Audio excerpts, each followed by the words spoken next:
Fala galera, sejam todos bem-vindos ao canal Inglês com o João e o vídeo de hoje é o primeiro de uma série de vídeos onde eu vou explicar para vocês as conditionals, as condicionais, as if clauses. Pô, teacher, mas o que são if clauses? O que é conditionals? As conditionals, tá? Elas são aquelas frasezinhas que tem o se na frase. São aquelas frasezinhas onde a gente tem realmente uma condição. Por exemplo, se eu falar assim, ó, se eu não beber água, eu desidrato. Eu fico desidratado. Se eu dormir tarde, eu acordo cansado, tá? Então, reparem, tem um se na frase, uma coisa aí que eu tô fazendo e tem uma consequência, né? Uma reação. Então, ação e reação. É o se, é uma condição, uma condicional. Sacou mais ou menos a ideia do negócio?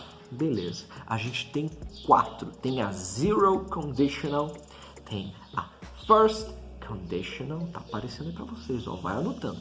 Tem a second conditional e tem a third conditional, belezinha? Nesse vídeo, especificamente, a gente vai trabalhar só com zero conditional. E aí a gente vai ter um segundo vídeo sobre first, sobre second e sobre third conditional. E lá no último vídeo eu vou fazer um desafio. Na verdade, todos esses vídeos vão ter um desafio, mas o último vai ser um desafio bem doidão aí que vai misturar tudo. E eu quero ver se você realmente vai conseguir. Então, acompanhe essa série até o final. Belezinha? Vamos lá então. Zero conditional é uma estrutura gramatical usada para expressar um fato. Ponto. Anota isso, muito importante. Essa é a ideia geral dessa primeira condicional que a gente está vendo, beleza? A gente vai ter na mesma frase uma ação, tá? Alguma coisa que está acontecendo, que acontece. E na segunda oração aqui, a gente vai ter uma consequência, uma reação. Então, ação e reação na mesma frase. Como eu falei para vocês antes. Sei lá, se o gelo derrete, ele vira água.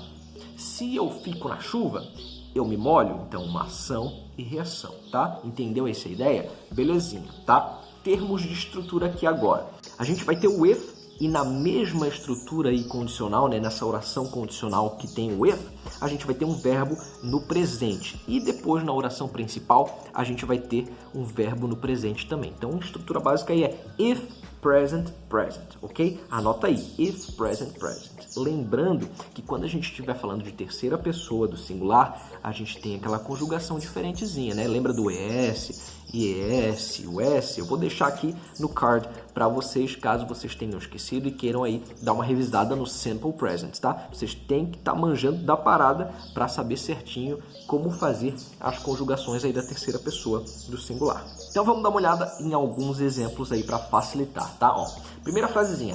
If ice melts, it becomes water. Se o gelo derrete, ele vira água. Olha só, observe, a gente tem o if, que eu falei para vocês. A gente tem o melt, que é um verbo no presente, né? To melt tá conjugado ali por causa do ice, né? Que é it e recebeu um Szinho. Aí a gente tem depois it becomes water, becomes também conjugado porque a gente está falando de it. Então a gente tem if present, present, belezinha? Lembrando também que a gente pode reorganizar essa frase e deixar a if clause ali por último também, não tem problema nenhum. Eu poderia falar assim, ó, ice becomes water if it melts. Então, o gelo vira água se ele derrete. Eu poderia muito bem fazer essa troca também, tá? Então, nem sempre vai começar com if. O if pode estar aí na segunda parte da frase, belezinha? Outro exemplo aí para vocês. If I go there, I call you. Se eu for lá, eu te ligo, tá? E a gente pode fazer novamente a alteração aqui. I call you if I go there. Não vai ter mudança nenhuma de significado. A gente pode fazer essa adaptação, belezinha?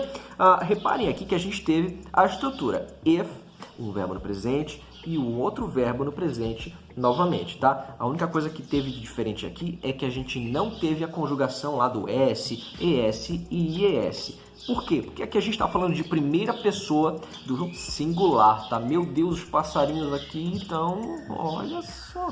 Não parece que eu tô na selva, eu não tô na selva, eu tô em casa, cara, eu tô em casa.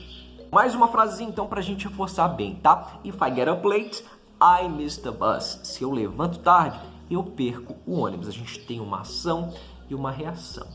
Agora, muito importante aqui, ó, abre um parênteses e escreve assim, ó, além de expressar um fato, podemos usar também a zero conditional para dar uma ordem ou uma instrução diretamente para alguém. A gente vai estar usando, então, o imperativo, que é o verbo na forma natural, normalzinho ali, sem o to. Ele não vai ser conjugado porque vai ser sempre you, tá? No imperativo, tá falando diretamente com alguém. Então, a estrutura vai ser if, né? A gente vai ter um verbo no presente, conjugado ou não, vai depender do sujeito, belezinha?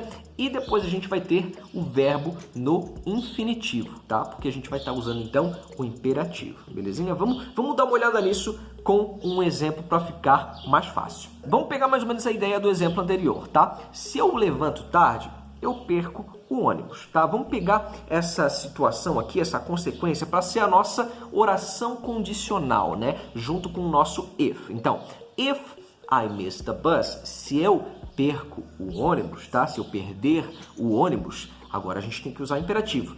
Pick me up at home. Tô falando diretamente com você. Você é o meu funcionário e eu tô te dando essa instrução, essa ordem. Então, se eu perder o ônibus, você me busca lá em casa, você me busca, você me pega em casa, belezinha? Então, essa seria uma situação onde a gente estaria usando aí uma ordem ou uma instrução. A gente está usando diretamente o pick me up. Você pick me up. Eu estou no imperativo aqui, eu estou te ordenando, eu estou te dando uma ordem, cara, ou você está demitido. Sacou mais ou menos a ideia da zero conditional? Ou a gente vai estar usando para expressar um fato, uma ação e reação, onde a gente vai ter if, presente, presente, ou a gente vai estar usando para dar uma ordem ou uma instrução, onde a gente vai estar usando if, presente, infinitivo. Agora, para a gente praticar, então, deixa aqui nos comentários duas frases. Uma usando zero conditional, expressando um fato, e uma outra expressando uma ordem para a gente trabalhar essas duas estruturas que a gente acabou de conhecer. E eu vou estar ajudando vocês aí através dos comentários, beleza? Se você quer ver mais vídeos de gramática, clica nessa playlist que está aparecendo aí para vocês, clica nessa bolinha para se inscrever no canal. Não esquece de deixar um like nesse vídeo e de comentar as frases aí embaixo. E a gente se vê na próxima. Muito obrigado and see ya!